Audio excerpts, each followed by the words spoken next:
बिस्मिल्लाहिर्रहमानिर्रहीम। अस्सलाम वालेकुम वरहमतुल्लाहि वबरकातुहू। अगर ख्वाब में कोई शख्स ये देखता है कि ख्वाब में मर्द ने मर्द के साथ शादी की है तो इसकी ताबीर क्या होगी?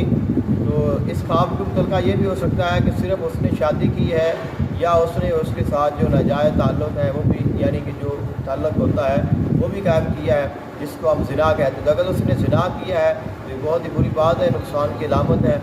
और अगर सिर्फ़ उसने शादी की है तो इसका, चूँकि मर्द के साथ जो शादी है वो जायज़ नहीं है, ना शरन जायज़ है ना अक़लन जायज़ है, तो ये एक गैर ज़वील उक़ूल और ये एक बातिल जो है, ये एक चीज़ है।